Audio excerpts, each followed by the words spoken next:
Hey, people of the internet that spend lots of time traveling through time and space, fighting creatures, so forth, but overall exploring. I don't know. Wolfman 47 Dash here. So, at Christmas time, since the revival series of Doctor Who started, we've always had a Christmas special. Or in the case of when Jodie Whittaker was around, a New Year's special, which, still technically, I don't know. Could count, I don't know. But anyway. So every time we get a Christmas special, it's always 60 or more minutes long, and usually tells a very good story of the doctor on his or her adventures, and usually it's kind of like an event kind of story, because for the very first one we had, the Christmas Invasion, it was David Tennant's first official time as the Doctor. He did have a sort of small scene in a Children in Need special beforehand, but no, this was actually his first full length venture. And then we had quite a few others as well, and many of them are usually used as an excuse to give the Doctors these big grand adventures, and sometimes they end up being their very last adventures as well before regeneration. So yeah, because at Christmas time everybody will be sitting in front of the TV, so no better time to do an event story than then. But we're not going to talk about the event stories. We're going to talk about something that many people, as far as I know, do talk about but don't really sort of find hard to believe, which is the good Daleks. Now, as we know, the Daleks are these big tank-like creatures that were once made by this creature by this character called Davros, and I can't remember his creature name. You can tell me in the comments. But they were his creation, and they were hell bent on basically becoming the vastly superior being, and want to exterminate, I should say, not eradicate, all life in the universe.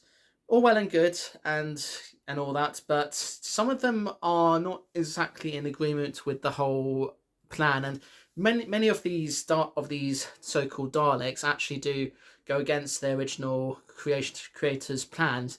So let's talk about some of them. Now, before I start, I should stress that I haven't seen the entirety of the classic series, because obviously there's still missing episodes, and I've not got every single, and I've not watched it all, and I've not got every single season that's been released officially, and I'm still kind of working my way through that. But I do know for sure that there is a few stories from the classic era in which the Daleks there's like factions of Daleks, which are usually both evil but with their own needs. But yeah, enough about that.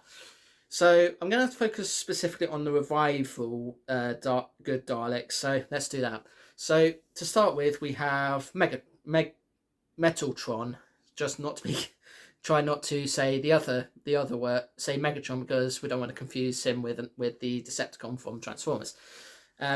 So Metaltron is this Dalek that has been acquired in the museum. It's in the very first series of the revival era, and it's a creature that has been kind of depowered, like it's not got its exterminator gun or everything.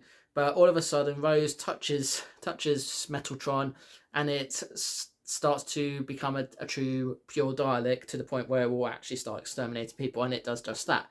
It exterminates a lot of people, and eventually it gets to the point where the Dalek is sort of showing remorse for its actions, and we kind of see a side of the Doctor that's hell bent on killing this creature, but Rose, seeing what's inside of Dalek, convinces the Doctor to stand down, and ultimately the Dalek decides to sacrifice itself and ultimately, do a sin and basically commit suicide. So it's kind of a sad story, and you kind of feel sympathies for the Daleks, but then after that we then get a few episodes where the Daleks are very much the Daleks that we all know and love, hell bent on exterminating all life in the universe and becoming the superior beings. Bringing us on to the Cult of Skaro. Now, the Cult of Skaro originally are pure Daleks bent on sort of continuing the Dalek species when a Dalek Emperor and all species have been destroyed. So they're dispatched to to 2006 London, I think, or 2007, I don't know. Anyway, and they basically come into contact with the Cybermen. Initially an alliance is contemplated, but they eventually go against one another. Our species are similar, though your design is inelegant. Daleks have no concept of elegance. This is obvious. But consider, our technologies are compatible. Cybermen plus Daleks. Together, we could upgrade the universe. You propose an alliance? This is correct. Request denied. Hostile elements will be deleted. Exterminate! Open visual link. Daleks be warned. You have declared war upon the Cybermen. This is not war. This is pest control. We have 5 million Cybermen. How many are you? 4?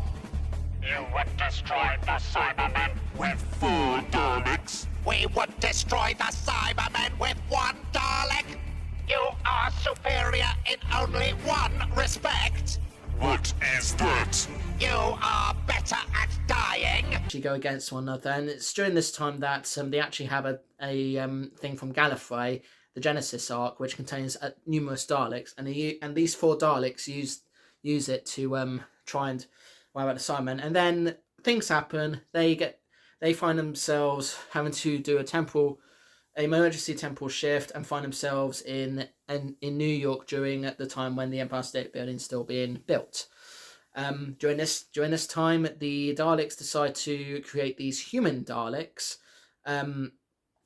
but with some interference from the 10th Doctor, these Daleks become these humans not just become Daleks, but they also become a bit of Time Lord as well, and go against their creators. But a bit on that later. But before that, one of the people in charge of the Empire State Building decides to merge itself with Dalek Sec in an attempt to see if a Dalek-human hybrid is possible.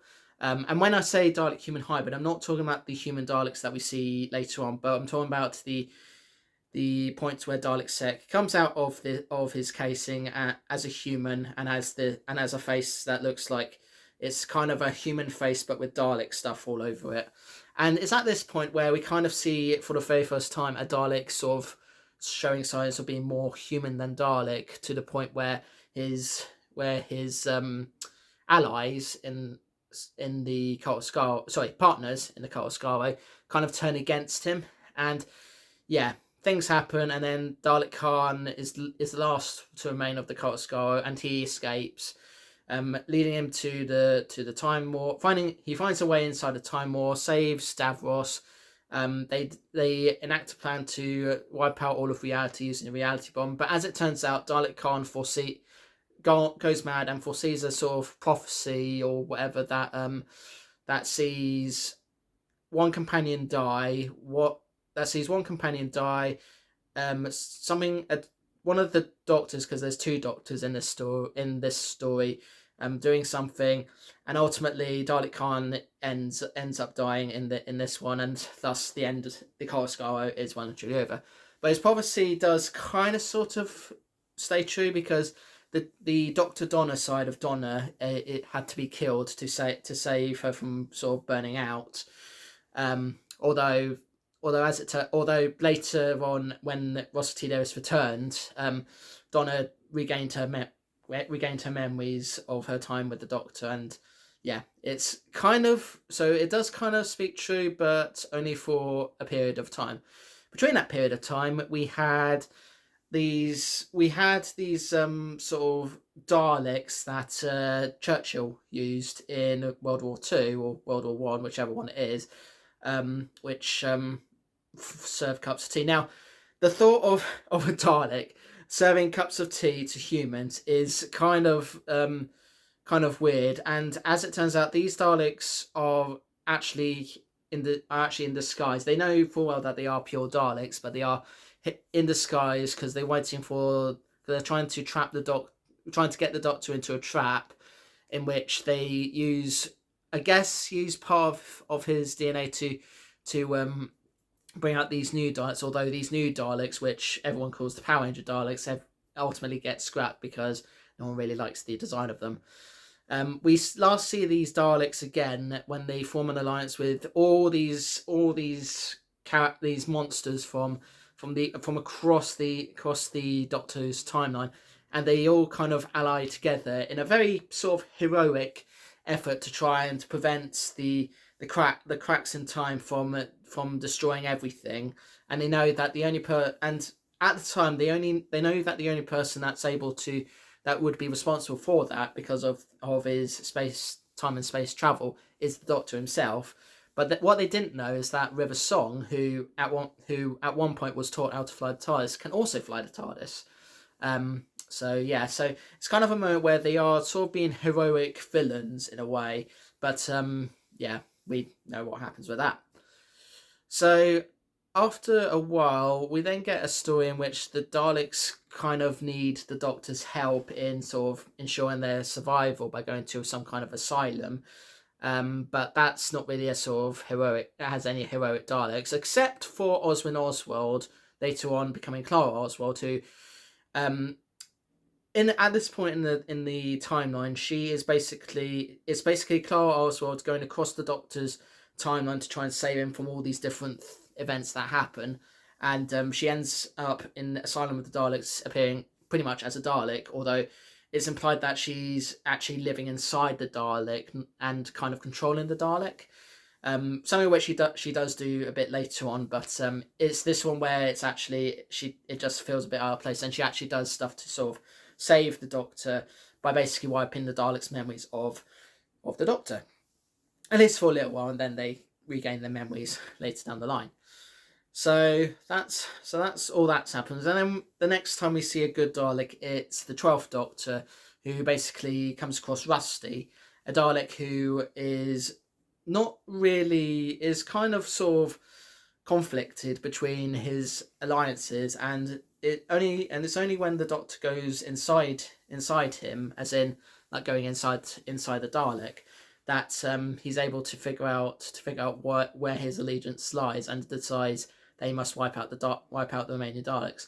We do see Rusty in the 12th Doctor's final episode, but we don't really know what happens to him after that. It's just he's there and happens to have some information the Doctor needs for him to carry on before regenerating. So yeah, I guess he kind of decided to be like Metaltron and just gather dust and just Now there was a story. Now I have forgotten. There is a story that's where Davros is kind of sort of turned good, but yeah, it's most people do disregard that story because it just doesn't feel right. And then we come to Jodie Whittaker's time, where pretty much almost every New Year's story is a Dalek story. The first one is a Dalek that tries to take control of this human, and can't remember what happens with that one, but I know it does kind of tie into the next New Year's story, in which the Prime Minister decides to have an army of these Dalek creatures, but they turn. But as predictable as it is, they turn against her, and these Daleks that are otherwise in a sort of point in time where they don't need to interfere, they do interfere, and they end up finding these Daleks and destroying them because they're inferior. I know there are some Jodie Whittaker episodes where she does hear out the Daleks because they have information for her that is crucial or whatever, but that's not really for any benefit other than just to keep the Doctor in the loop of the Daleks' activities. Because sometimes they like to give her information for some reason. I don't know why. It's just the way it is. So I guess you can definitely say that while most Daleks are definitely the ones that are evil, cruel, and will stop at nothing to ensure that they are the superior being, there are times where they will be a little heroic and they will do whatever it takes to ensure their survival, such as allying themselves with other monsters to stop a greater threat or just get protection. So yeah, and I think it's great. I think it's a wonderful thing to see a sort of side of the Daleks that you can sympathise with. Like, they've been through wars, they've been through all sorts of things, and they do whatever it takes to try and survive. Whether it's to destroy their inferior selves, or just destroy any other Dalek like them, or just do something else entirely, like gather dust or just commit suicide or whatever. So yeah, most of them are definitely self-aware that what they are doing is evil, and it's not always going to be the way that they should do things. But it's always nice to sort of see these Daleks that are not all that bad, not all evil. And I hope for the day when Nkuti Gatwa gets the chance to do a Dalek story, because I know one of the things he didn't like about his first series is that he didn't get a chance to fight the Daleks, and that's one of his big goals. And to be honest, pretty much every Doctor I've seen so far, because I've not seen all of their stories, I've only seen some of their stories, but I know every single Doctor so far, maybe not. Hold on, let me just. Maybe not Paul McGann, as far as I know, but everybody else has fought the Daleks at least once or twice, or allied themselves with the Daleks, I should say. So yeah. So that's what I think. So that's basically my summary of the good Daleks. Obviously, draw your own conclusions in the comments below if you like to share what you like about Daleks, what you don't like about Daleks, whether they are good, evil, misunderstood, or whatever. Love to know what you think. But other than that, thanks so much for watching. Please subscribe if you'd like to see more of my videos. I upload videos at various times daily in the BST/GMT time zone. So usually vlogs like this where I talk about things in pop culture, talk about how life is, do hauls as well. I also do gameplay videos where it's straight up gameplay, no commentary or whatsoever, but memes and so forth are added for good measure. I also do Let's Plays as well, which are basically cameras on, commentary, do stuff, challenges, etc. And I also do shorts celebrating anniversaries and birthdays of things and people that I like. Usually there has to be a sort of criteria that I personally have. There has to be something that I definitely do like, or a person I definitely do like, and not someone that or something that I'm not that into. So don't worry. I won't spam your whole day with all these different shorts, with all these different stars, because I don't like all of the stars. So yeah. Particularly those that are political reality stars, and also just YouTubers, TikTokers, and whatever, because I just don't see the point of celebrating their stories, because I don't like most of them. Not all of them are bad, but most of them are bad. But anyway, enough about that. If you like the video, hit the like button. If you want to share with your pals, do so. If you want to leave a comment, do so. See you in the next one. Peace to you all. And remember, if you find yourself in a room with a Dalek, do try and hide from their blind spot, or make them blind if you have to. But definitely don't let them exterminate you, because life is worth living. Definitely, for sure. So, yeah. Right. Doodles. Explain! Explain! Explain!